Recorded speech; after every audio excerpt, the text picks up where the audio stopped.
لە دوای ساڵی 2023 و ڕوخانی ڕژێمی پێشووی عێراق ئەمریکا کەسێکی لە عێراقدانە بۆ ئەوەی ببێتە حاکمی مەدەنی لە عێراقدا. ئەویش چێ بوو؟ پۆل برێمەر حاکمی پێشووی مەدەنی بوو. ئەو کات لە ماوەی ساڵانی 2023 تا 2004 حاکمی مەدەنی بوو لە عێراقدا. هەرچەندە ئێستا پارەیەکیش هەیە کە پارەی عێراق گۆڕا پێ دەڵێن پارەی برێمەر. ئەمە شەیە. من میوانێکی تایبەتم لەگەڵ دەبێت. پۆل برێمەر حاکمی پێشووی مەدەنی ئەمریکا لە عێراق لە ڕێگەی سکایپەوە بە شێوەیەکی ڕاستەوخۆ لە واشنگتنەوە لەگەڵمان دەبێت. بەڕێز پۆل برێمەر، ئەم کاتتان باش، سوپاس بۆ ئەم دەرفەتە. لە دوای جەنجی عێراق و هاتنە سەر دەسەڵاتی شیعە، خەڵک پێی وایە دوای ئەم هەموو قوربانیەی ئەمریکا کە لە عێراق داویەتی زیاتر لە 4000 سەرباز ئەو کات لە عێراق گیانیان لەدەستدا یاخود کوژران، ئێستا ئێران هەژمونی بەسەر عێراقەوە هەیە، ئەو حکمی عێراق دەکات. بۆچی ئەمە ڕوویدا؟ هۆکارەکەی چی بوو؟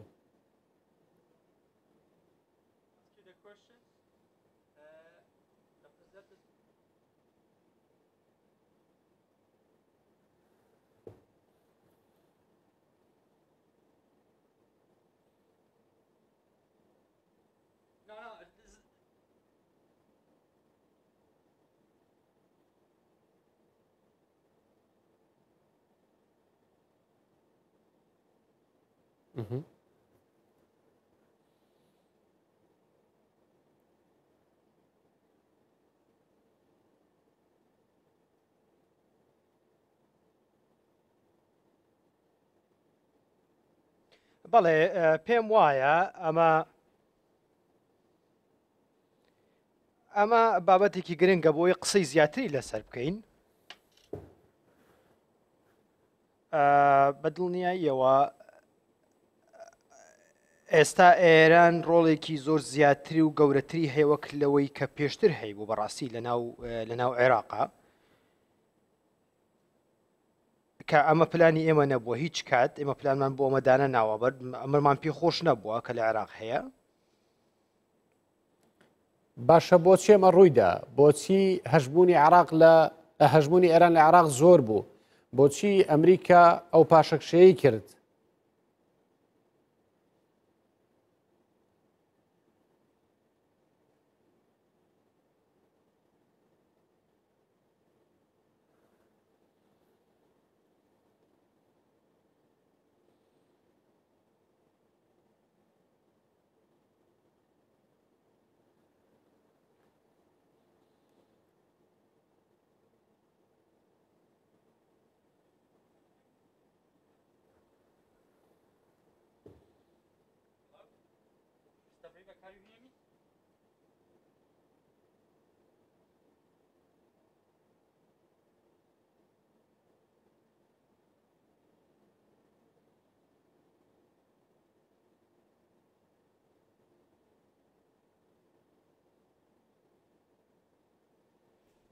پێم وایە کێشەکە ئەوە بوو کە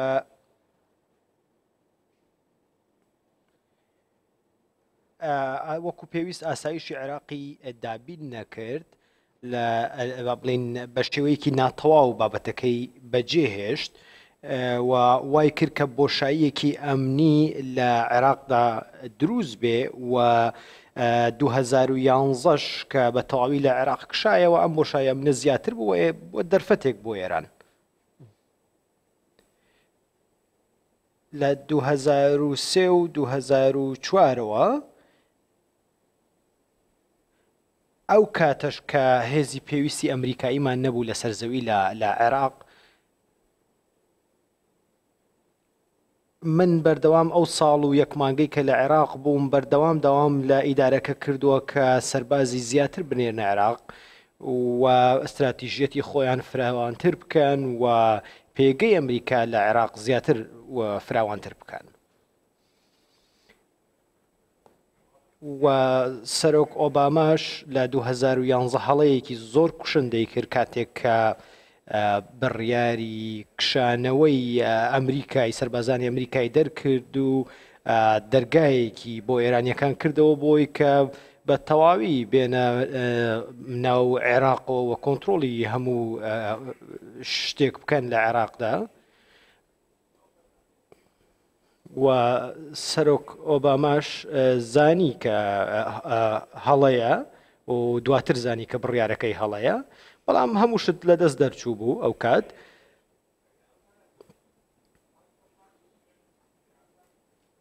و دەیزانی کە هەم استراتیژیەکەی هەم قەبارەی سەربازەکانمان لە عێراق وەک پێویست نییە. باش، ئەمە بۆ ڕابردوو. ئەی بۆ ئێستا پێتان وایە ئەمریکا بەو بەهێزیە بگەڕێنێتەوە هەژمونی ئێران لە عێراقان نەهێڵێت؟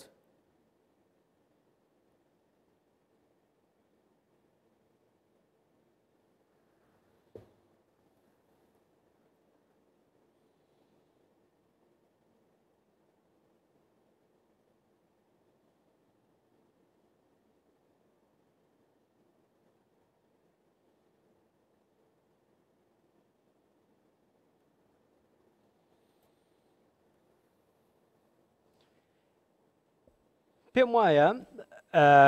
کە ئێستا گرنگە بزانین کە استراتیژێتی ئەمریکا بەرامبەر بە ئێران چییەوە، ئەیەوێ چی بکە. سەرۆک ترامپ سزایەکی زۆر تند و کوشندەی خستە سەر ئێران، نەک تەنها بەهۆی ئەوەی کە ئەوان دەستیان لە عێراقدا هەیە، نەخێر، بەڵکو بەهۆی ئەوەی کە ئێران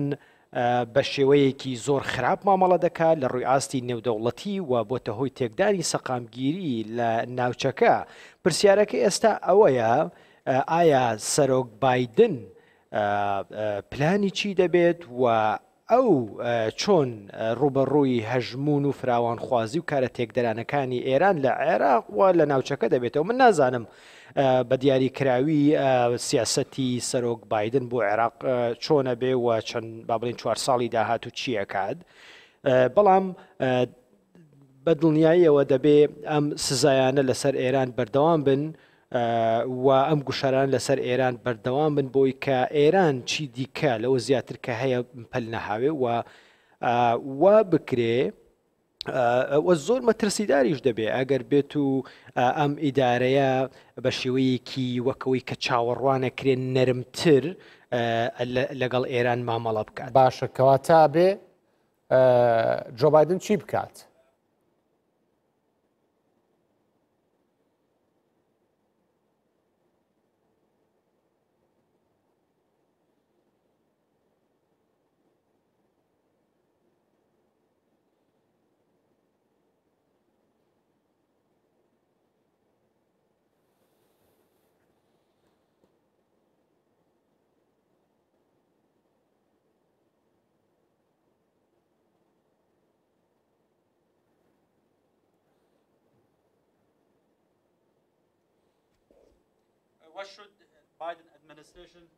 What should the Biden administration do now?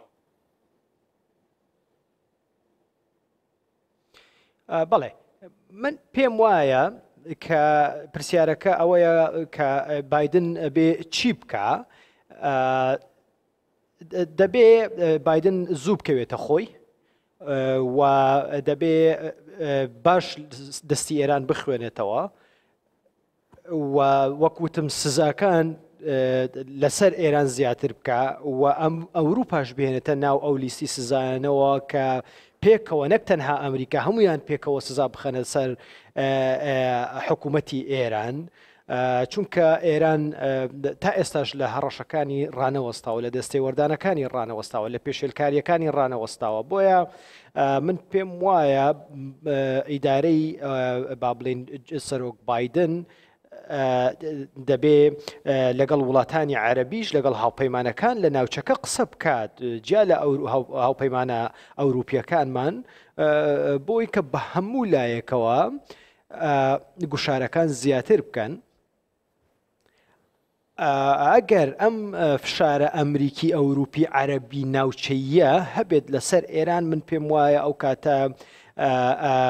با بڵێن ئێران ئەتوانێت بە شێوەیەک لە شێوەکان چارەسەرێکی بۆ بدۆزرێتەوە، چونکە ئێران ئێستا دۆخەکەی زۆر ئاڵۆستر کردووە بە شێوەیەک لە شێوەکان تێکی داوە. باش، وەکو یەکەم حاکمی مەدەنی لە عێراق لە دوای ساڵی 2003 پێتان وا بوو وڵاتێک دروست ببێت وڵاتێکی پڕ لە گەندەڵ بێت پڕ لە واتە وڵاتێکی لاواز بێت وەک ئەوەی خەڵک دەڵێن کە وڵاتێکی فاشلە عێراق پێتان وایە و عێراقە دروست ببێت مەبەستم لێ پێتان وا بوو ئەم عێراقە وای لێ بێت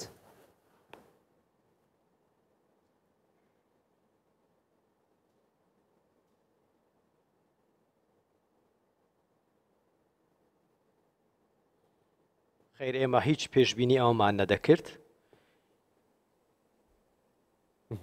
دۆخەکە کە من بەڕاستی پەشیمانم و نیگەرانم لەوەی کە ئێستا ئەیبینم ئەوەیە کە ئەم دۆخەکە بە تەواوی تێک چووە و دۆخێک دروست بووە کە هیچ لە بەرژەوەندی خەڵکی عێراق و لە وڵاتانی ناوچەکە و ئەمریکاش نییە بۆیە دەستور پێشێل کراوە و دەستور جێبەجێ ناکرێت و تەوازن و هاوسەنگی و با بڵێن بەشداری هەمەلایەنە لە عێراقدا نەماوە تونند و توژیەکان زیاد بوون پێشێلکاریەکان زیاد بوون لە عێراق ئەوەشی کە ئەم شەو با بڵێن لە چەند ڕۆژ و هەفتەی ڕابردوودا بینیمان کە بەڕاستی جێگەی نیگەرانی هەموو لایەکە ینی دۆخێک نییە کە ئێمە هیچ کامان بمانەوێت و دۆخێکیش نەبووە کە هیچ لایەکمان پێشبینیمان کرد بێت کە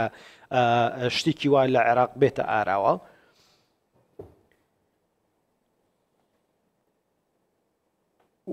و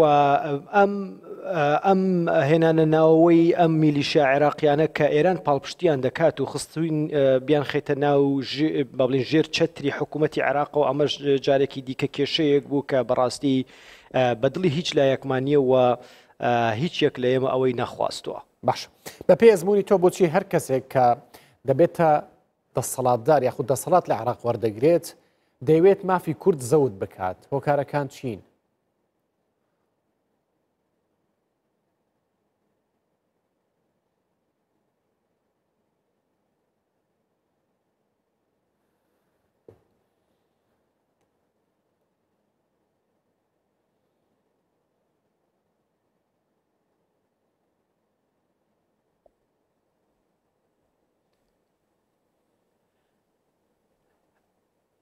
منە بێ بۆ وەڵام ئێم پرسیارەت بگەڕێمەوە بۆ مێژووی دوور و درێژ و پڕخەباتی کورد کە ئەوان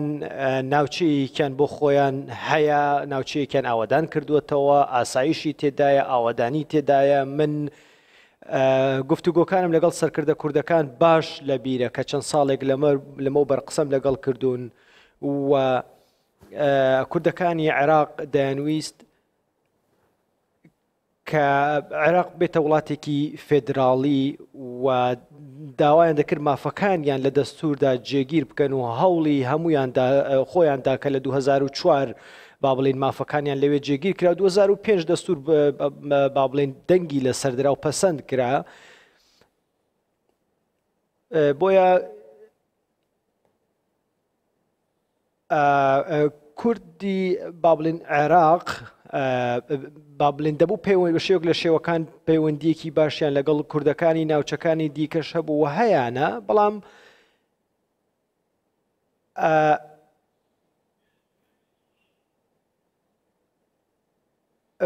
بۆیە من پێم وایە کە یەکێک لەو شتانەی کە بە تا ڕادەیەک خراپ شکایەوە ئەوە بوو کە کوردەکان لێکدانەوەی هەڵی بۆ کرا لەلایەن عێراقی و عێراق و خەڵکی ناوچەکەەوە کە ئەوان دەیانەوێت لە عێراق جیا ببنەوە باش ڕۆڵی کورد لە ئایندەی عێراق چۆن دەبینیت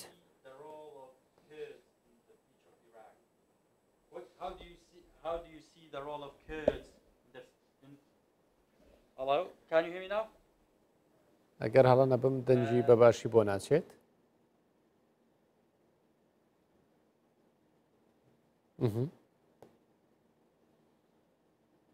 بەڵێ من پێم وایە کە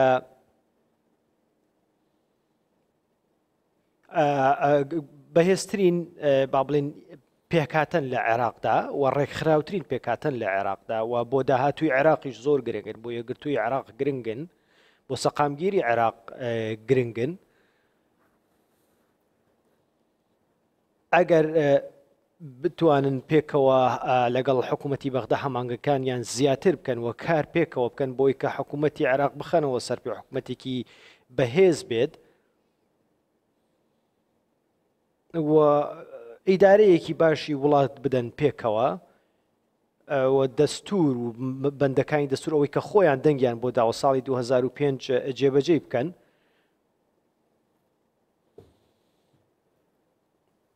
ئەوم پێم وایە لەم خۆناغەشدا باشترە کە کورد بە دوای ئەوە بگەڕێت چاوی لەوە بێت کە مافەکانی خۆی لە چوارچەوەی دەستوری عێراقدا بەدی بهێنێت وەریان بگرێت و هەروەها با بڵین بتوانێت کارێک بکات کە مەسەلەن زیاتر مافی پێکهاتەکانی دیکەش وەکو یەزیدیەکان و ئاین دیکەش لە دەستوری عێراقدا جێباشەوە بۆیان وەربگرێت. پێتان وایە جۆ بایدن بە هەمان شێوەی ئیدارەی ترامپ لە بەرامبەر گروپە میلیشیاکانی ئەو گروپە میلیشیانەی کە لەلایەن ئێرانەوە پاڵپشتی دەکرێن تون بێت یاخود جیاواز دەبێت؟ مەبەستم ئەو گروپ و میلیشیایانەیە کە لە عێراقن کە بتوانێ ڕۆڵێکی بەهێز و کاریگەر بگەڕێ و بتوانێت کاری با بڵین پاڵپشتەکانی ئێران بۆ میلیشیاکان لە عێراق کەم بکاتەوە. ئەمە کاری لە پێشینەی هەر حکوومەتێکە کە ئەبێ بیکات و خۆی کۆنتترۆڵی حکوومەت و با بڵین لایەنە ئەمنیەکەش بکرێتە دەست، بەڵام ئەوەی کە ئێستا لە عێراق هەیە ئەوە نابینین، بۆیە ئەتوانین بە شێوێک لە شێوەکان ئەکرێ و گروپانە لەلایەن حکوومەتی عێراقەوە بە هاوکاری ئەمریکا و لایەنەکانی دیکەش چەک بکرێن ئەو گروپە میلیشیانی کە ئێستا ئێران پاڵپشتیان دەکات و بەهۆیەوە دۆخی با بڵین عێراقیشی تێکدا. باش تا ئێستا هیچ سەرۆکێکی ئەمریکا سیاسەتێکی ڕوون و ئاشکرای لە بەرامبەر کووردا نەبووە، بەڵام بایدن مێژوویەکی دۆستایەتی لەگەڵ کووردا هەیە. پێتان وایە لە سەردەمی ئیدارەی بایدنە ئەمە ڕوو بدات سیاسەتێکی ڕوونی ئەمریکا لە بەرامبەر کووردا هەبێت؟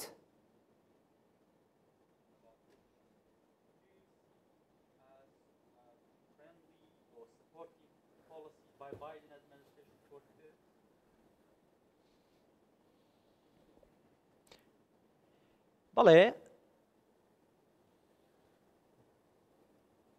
پێم وایە وەکو سیناتۆر و بە تایبەتیش کە بەرپرسی با بڵێن لیژنەی کاروباری دەرەوەی سینات بووە ئەو کاتە پەیوەندێکی تونند و تۆڵی لەگەڵ کورد هەیە و سەردانی کوردستانی کردووە و هاتۆتە پەرلەمانی کوردستان. ئەمە لەلایەکی دیکەوە چەند ساڵێک لەمەوبەر پێش با بڵێن ڕزگارکردنی عێراق ئەو باسی لە بیرۆکەیە کردووە کە ئەویش دابەشکردنی عێراق بووە بۆ سێ وڵاتی کورد و شیعە و سونە، بەڵام لە 2003 پێم وایە ئەو وازی لەو بیرۆکەیە هێنا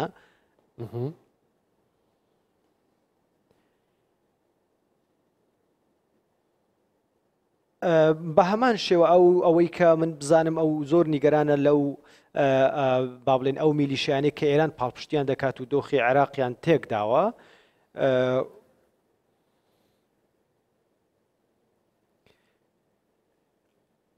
بۆیە بە دڵنیاییەوە کار دەکات بۆی کە جارێکی دیکە ئەو میلیشیانە بخاتەوە ژێر ڕکێفی حکوومەتی فێدراڵی. باش هەروەکو دەزانی کورد خەونێکی گەورەی هەیە یاخود هەی بووە بۆ ئەویش بەدەستێنانی دەوڵەتێکی سربەخۆیە. پێتان وایە کورد لە ئایندەیەکی نزیکدا بەو خەونە گەورەی بگات؟ ئاستەنگەکان چی دەبێن؟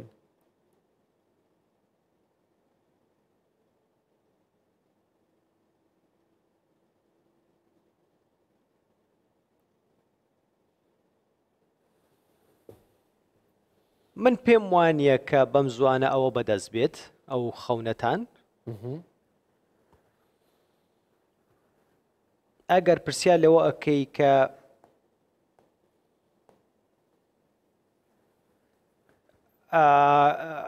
بە دڵنیاییەوە ئێستاش کە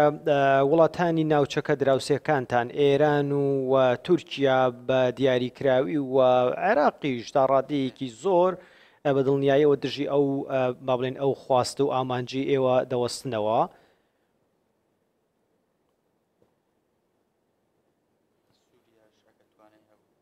ئەگەر بە هەمان شێوە وەکوتم ئێران و تورکیا و عێراق و سووریاش ئەگەر کە بێتە وڵاتێک کە توانایی هەبێت و بەهێز بێتەوە ئەویش بە هەمان شێوە دژی دەوەستێتەوە. باش نزیکەی ساڵێک و مانگێک بەڕێستان حاکمی مەدەنی بوون لە عێراقدا دوای ئەم هەموو ساڵەیە ئێستا لە چ بڕیارێکی خۆت پەشیمانی کە لە عێراق داوتە؟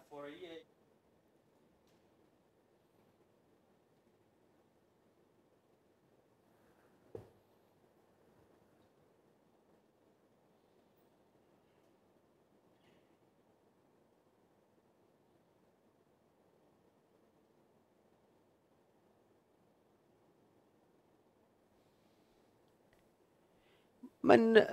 زۆر جار وتومە من تەنها 14 مانگ لەوێ بووم لە عێراق بووم و حاکمی مەدەنی عێراق بووم وەک پێشتری ژوتم لە پرسیاری یەکەم تا دەبوو سەربازی زیاتری ئەمریکیمان هەبێ لەوێ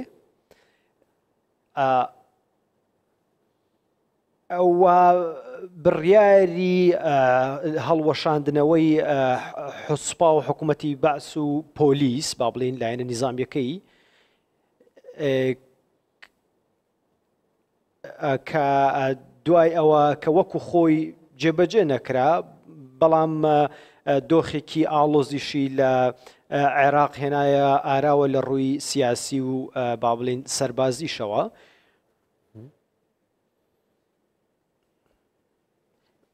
پێم وایە ئەوە هەڵەیەک بوو کە کردمان کە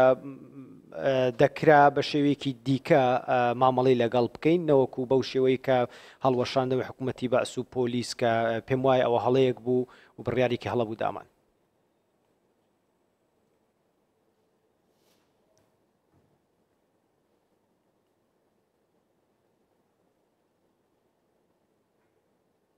هەڵەیەکی دیکەشەوە بوو کە هەڵەی سەرەکی من ناویە بەم ئەتوانم بڵێم کە ئەمریکا و ئەرکەی کە هەی بوو ئەو پلانە استراتیژیکەی بوو لە عێراقدا بە تەواو نەکراوی بەجێی هێشت